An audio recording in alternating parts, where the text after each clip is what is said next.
do familiar que está nosso, que está lá dentro. Então está muito difícil, está complicado. E ainda sobre essa falta de oxigênio, a Federação das Indústrias do Estado de São Paulo pediu um levantamento para identificar empresas que possam disponibilizar cilindros para ajuda no combate à pandemia. Sobre esse assunto a gente conversa agora com o presidente da Fiesp, Paulo Scaff. Boa tarde para o senhor, obrigada por nos atender nessa tarde aqui de domingo. Boa tarde, Muriel. Eu que agradeço a oportunidade de estar falando com vocês. Vamos começar então falando sobre esse pedido para entender se a Fiesp já tem alguma ideia de quantas empresas têm esse material para doar aqui no estado que está precisando tanto, como a gente acabou de mostrar. Esse assunto nos foi trazido na noite de sexta-feira.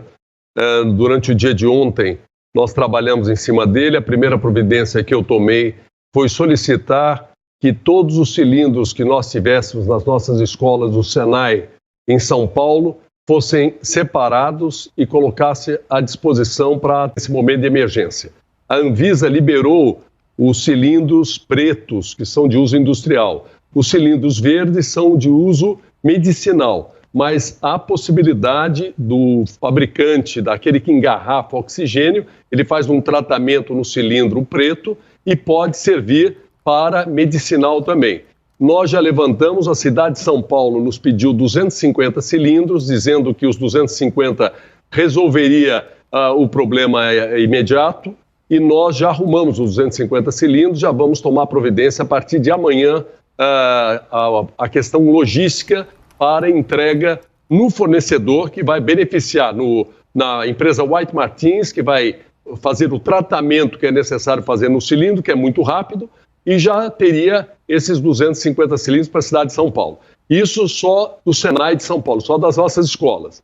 Nós vamos agora já identificamos, por exemplo, o setor sucroalcooleiro, que pode estar utilizando uma quantidade grande de cilindros, e outros setores também.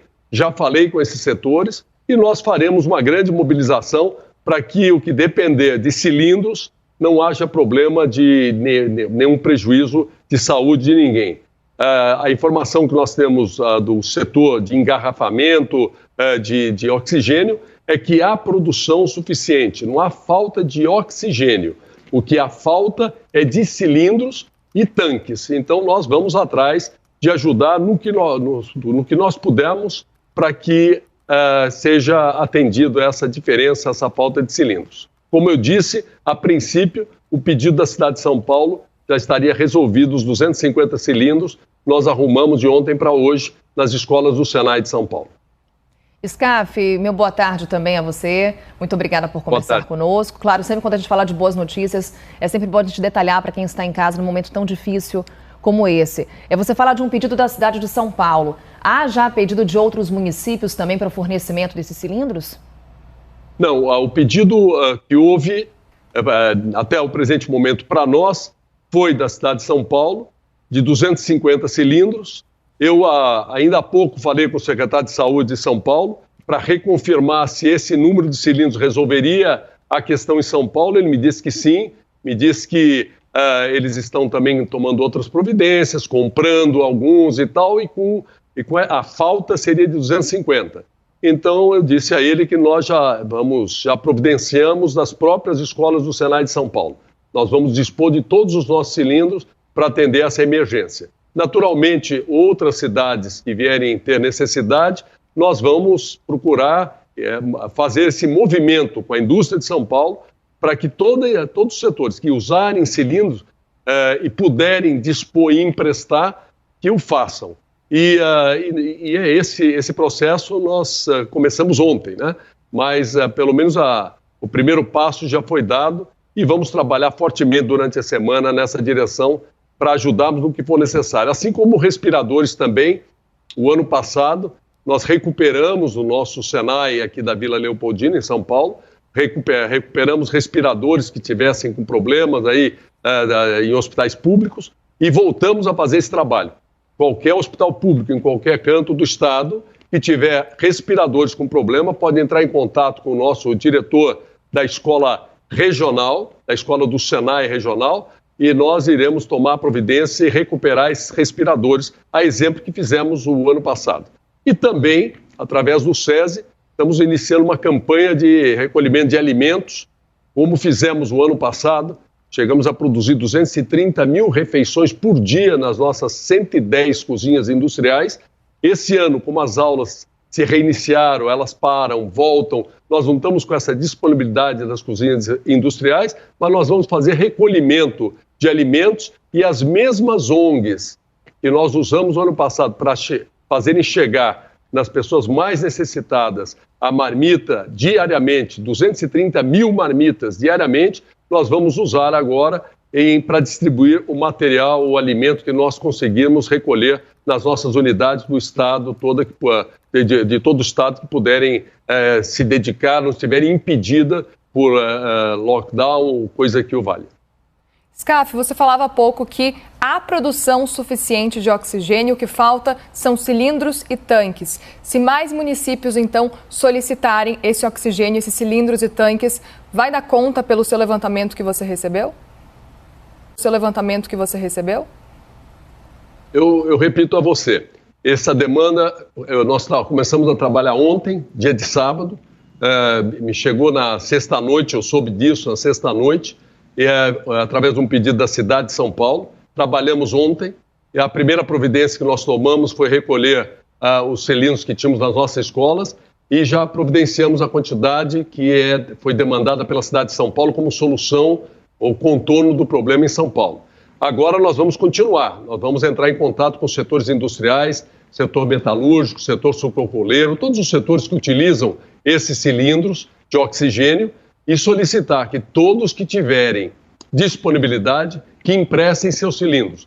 Nós estamos iniciando um trabalho e eu espero que a gente consiga resultados muito positivos. Não se sabe exatamente o quanto precisa, essa pergunta eu fiz a diversos, não se sabe, essa conta não se tem com clareza. Olha, pode faltar 1.000 cilindros, ou 500 cilindros, ou 3.000 cilindros. Não se tem essa resposta. A única resposta objetiva, o único pedido objetivo foi da cidade de São Paulo, que me foi pedido 250 cilindros e nós iremos atender. Agora, as demandas, nós vamos nos esforçar para localizar onde nós podemos ter cilindros disponíveis. E vamos ver aí o que nós vamos, de um lado, arrumar e, de outro lado, qual será a demanda. E, independente disso, também vou orientar as indústrias que, se puderem deixar, postergar suas compras de oxigênio o máximo possível, principalmente as próximas 2 semanas, para poupar a logística das empresas que fornecem só para a questão medicinal. Então, nós vamos dar colaboração total, tudo que tiver ao nosso alcance, nós faremos aí para ajudar aí para que a gente saia dessa situação totalmente desagradável e crítica o mais rapidamente possível. Scaf, vou aproveitar a sua participação para falar um pouquinho sobre as questões econômicas. São Paulo vive hoje a fase emergencial mais restritiva. E a gente vem acompanhando, como acompanhamos há pouco, o presidente Jair Bolsonaro criticando medidas restritivas adotadas por governadores, por prefeitos. Qual que é o impacto dessas medidas restritivas para a indústria do estado de São Paulo? Qual que é a posição da Fiesp no que se refere às medidas restritivas no Brasil? A indústria, ela é essencial e com isso ela não é obrigada a paralisar suas atividades. Mas naturalmente, se você tem um comércio parado, por exemplo, se você tem uma loja de revenda de automóveis, sem vender automóveis, a indústria vai ficar sem demanda, sem pedidos e acaba parando também. Isso naturalmente é muito ruim, principalmente porque as empresas estão muito bem preparadas com todos os cuidados de distanciamento, uso de máscaras, uso de álcool gel, enfim. Então não oferecem risco de contaminação, é muito pequeno, é muito remoto o risco à saúde das pessoas que estão trabalhando na indústria, ou mesmo no comércio também, nos shoppings.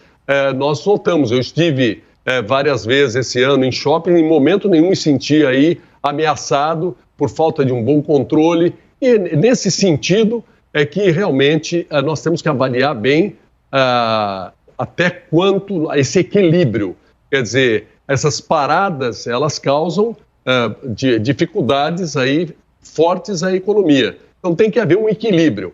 O grande problema não é o shopping, o comércio, a indústria, a agricultura. O grande problema é o transporte público, lamentavelmente. O problema é o transporte público e a falta de um escalonamento inteligente, uma distribuição de forma que, ao invés de impedir o trabalho, poderia se administrar como trabalhar, minimizando o risco para as pessoas no transporte e nas empresas. Os critérios são muito rigorosos.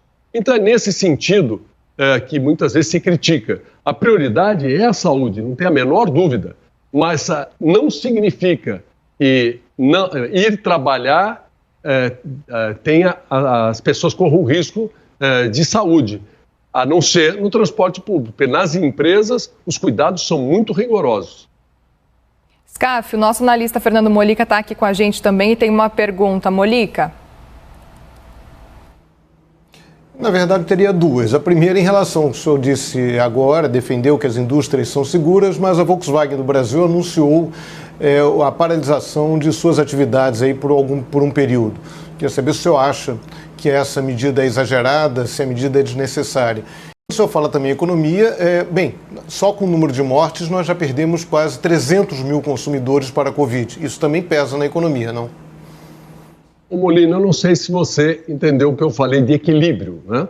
Eu falei de busca de um equilíbrio. Quanto à decisão da Volkswagen, você deve perguntar para a Volkswagen, é uma decisão empresarial. A situação, o que levou a Volkswagen a tomar a sua medida, é só a Volkswagen que sabe. Se é um assunto, qual foi a razão e a decisão empresarial da Volkswagen. Assim como quando a Ford tomou uma medida em relação à paralisação de uma linha de produção no Brasil. E são decisões empresariais que nós, nem eu nem você, sabemos exatamente o porquê que foi tomado. Aí é o caso de perguntar para eles. Agora, em relação à questão de saúde, em momento nenhum, pelo contrário, Molina, nós aqui, desde o ano passado, fomos o primeiro a fazer um manual de instruções, um manual de cuidados e de instruções para que se tivesse segurança no ambiente de trabalho. Nós aqui, o ano passado, servimos refeições para 230 mil pessoas por dia nas nossas escolas, do SESI de São Paulo. Nós fabricamos máscara, álcool gel, distribuímos tudo gratuitamente, recuperamos centenas de respiradores. Nesse momento, fomos demandados, em 24 horas já resolvemos o pedido que nos foi feito à cidade de São Paulo.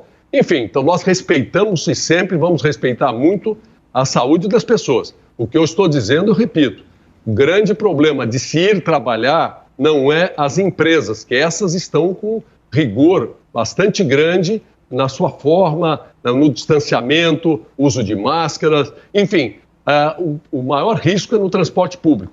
E, na minha opinião, esse é um problema bastante, vamos dizer, ligado ao governo e não às empresas. E como há eficiência no transporte público, poderia-se tentar um escalonamento para que você possa ter um equilíbrio, o respeito e o cuidado prioritário à saúde das pessoas e, ao mesmo tempo, não haver uma paralisação mais uma vez, porque o fôlego das empresas, o fôlego das pessoas em relação à economia está também bastante debilitado. É a busca de um equilíbrio, apenas isso que eu falei. Paulo Scaf, presidente da Federação das Indústrias do Estado de São Paulo. Mais uma vez, Paulo Scaf, nosso agradecimento por participar aqui do CNN Domingo. Eu que agradeço a vocês. Um bom domingo, um bom final de domingo a todos vocês. Obrigada. E vamos lá, o Brasil